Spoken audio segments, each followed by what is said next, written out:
सोने का अंडा देने वाली मुर्गी की कहानी। किसी छोटे से गांव में एक गरीब किसान अपने परिवार के साथ रहा करता था। वह दिन भर खेत में काम करता था, लेकिन परिवार में सदस्यों की संख्या ज़्यादा होने के कारण उसके लिए 2 वक्त की रोटी जुटाना भी मुश्किल हो रहा था। अपनी इस लाचारी को देखते हुए किसान हमेशा दुखी रहता और पैसा कमाने के नए नए तरीकों के बारे मैं सोचता रहता। उसकी इस हालत को देखते हुए उसके एक दोस्त ने उसे खेती के साथ मुर्गी पालने का सुझाव दिया। उसके दोस्त ने कहा कि अगर तुम खेती के साथ साथ मुर्गी के अंडे बेचोगे तो तुम्हारी कमाई अच्छी होगी। इससे तुम अपने परिवार को भरपेट खाना खिला पाओगे। यह सुनकर किसान खुश तो हुआ, लेकिन बोला कि भाई मेरे पास तो मुर्गी खरीदने के भी पैसे नहीं हैं। ऐसे में मैं क्या खाक मुर्गी के अंडे बेचूंगा। किसान की यह बात सुन उसका दोस्त बोला, भाई इतना भी परेशान होने की ज़रूरत नहीं है। थोड़े पैसे मुझसे ले लो और 2-4 मुर्गी खरीद लो। बाद में जब पैसे आ जाएं तो मुझे मेरे पैसे लौटा देना। उसकी यह बात सुनकर किसान राजी हो गया और कुछ पैसे दोस्त से ले लिए। अगले दिन किसान पैसे लेकर बाजार की ओर निकल पड़ा। वहां जाकर उसने 5 से 6 मुर्गियां खरीद लीं। बाकी जो पैसे बचे उनसे मुर्गियों के लिए उसने दाना ले लिया। मुर्गी और दाना लेने के फौरन बाद वह घर की ओर रवाना हो गया। आखिर खेत पर भी तो जाना था। घर लौटते ही उसने अपनी पत्नी को आवाज़ लगाई और कहा, सुनती हो, मैं मुर्गियां ले आया हूँ। इन्हें ले जाओ और अच्छे से दाना पानी दे देना। कल से ये जितने भी अंडे देंगी उन्हें बेचकर थोड़ी कमाई हो जाया करेगी। पत्नी के बाहर आते ही वह मुर्गियां और दाने उसके हाथ में थमाकर खेत की ओर चला गया।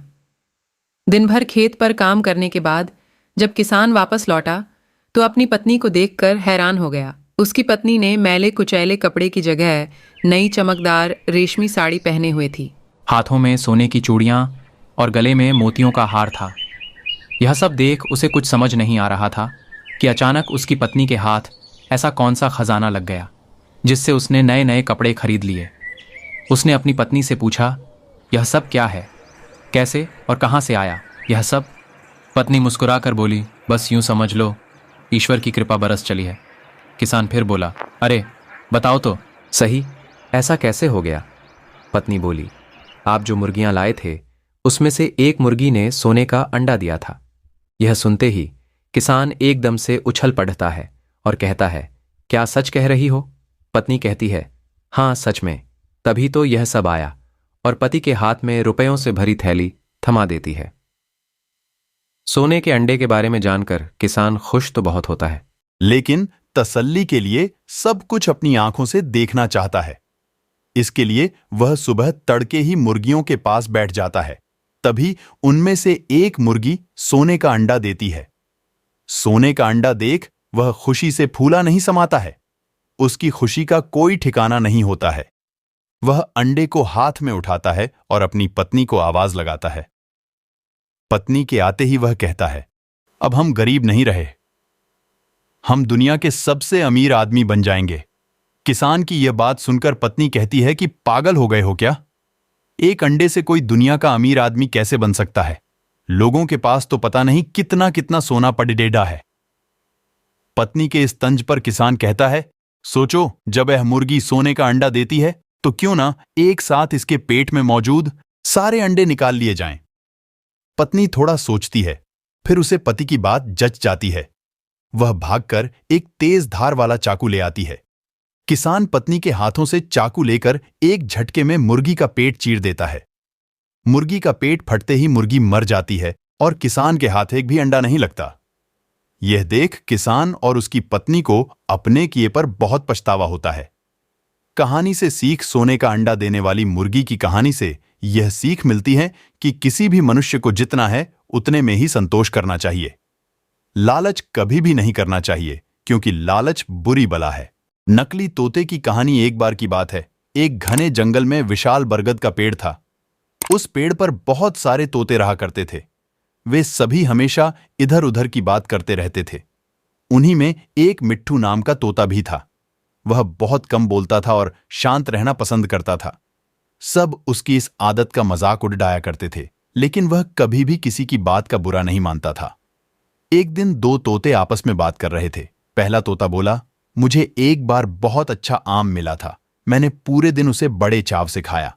इस पर दूसरे तोते ने जवाब दिया, मुझे भी एक दिन आम का फल मिला था, मैंने भी बड़े चाव से उसे खाया था। वहीं मिट्ठू तोता चुपचाप बैठा था।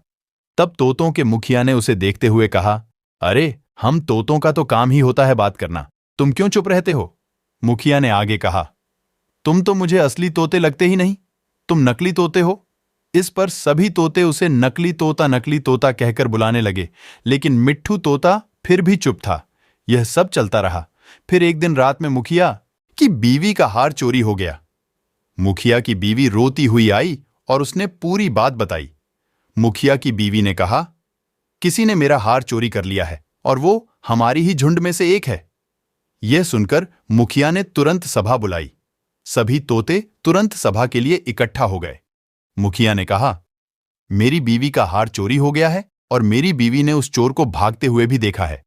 वह चोर आप लोगों में से ही कोई एक है। यह सुनकर सभी हैरान हो गए। मुखिया ने फिर आगे कहा कि उसने अपने मुंह को कपड़े से ढककर रखा हुआ था, लेकिन उसकी चोंच बाहर दिख रही थी।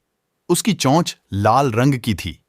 अब पूरे झुंड की निगाह मिट्ठू तोते और हीरू नाम के एक दूसरे तोते पर थी, क्योंकि झुंड में केवल इन्हीं दोनों की चोंच लाल रंग की थी। यह सुनकर सभी मुखिया से चोर का पता लगाने के लिए बोलने लगे, लेकिन मुखिया ने सोचा कि ये दोनों मेरे अपने हैं, मैं कैसे इनसे पूछ सकता हूं कि तुम चोर हो क्या। इसलिए मुखिया ने एक कौवे से इसका पता लगाने के लिए मदद ली। असली चोर का पता लगाने के लिए कौवे को बुलाया गया। कौवे ने लाल चोंच वाले हीरू और मिट्ठू तोते को सामने बुलाया। कौवे ने दोनों तोतों से पूछा कि तुम दोनों चोरी के समय कहां थे? इस पर हीरू तोता जोर जोर से बोलने लगा, मैं उस दिन बहुत थक गया था, इसलिए खाना खाकर मैं उस रात जल्दी सोने के लिए चला गया था। वहीं मिट्ठू तोते ने बहुत धीमी आवाज में जवाब दिया। उसने कहा, मैं उस रात सो रहा था। इस बात को सुनकर कौवे ने फिर पूछा, तुम दोनों अपनी बात साबित करने के लिए क्या कर सकते हो? इस पर हीरू तोता फिर बड़ी तेज आवाज में बोला, मैं उस रात सो रहा था, मेरे बारे में सब जानते हैं, यह चोरी मिट्ठू ने ही की होगी, इसलिए वह इतना शांत होकर खड़ा है। मिट्ठू तोता चुपचाप खड़ा हुआ था। सभा में मौजूद सभी तोते चुपचाप यह सब देख रहे थे। मिट्ठू तोता फिर धीमी आवाज में बोला, मैंने ये चोरी नहीं की है। इस बात को सुनकर कौवा मुस्कुराकर बोला कि चोर का पता लग गया है। मुखिया के साथ साथ सब लोग हैरानी से कौवे की ओर देखने लगे। कौवे ने बताया कि चोरी हीरू तोते ने की है। इस पर मुखिया ने पूछा, आप ये कैसे कह सकते हैं? कौवे ने मुस्कुराकर कहा, हीरू तोता जोर जोर से बोलकर अपने झूठ को सच साबित करने में लगा था, जबकि मिट्ठू तोता जानता है कि वह सच बोल रहा है, इसलिए वो अपनी बात आराम से कह रहा था। कौवे ने आगे कहा, वैसे भी हीरू तोता बहुत बोलता है, उसकी बात पर भरोसा नहीं किया जा सकता है। इसके बाद हीरू ने अपना जुर्म कबूल कर लिया और सभी से माफी मांगी।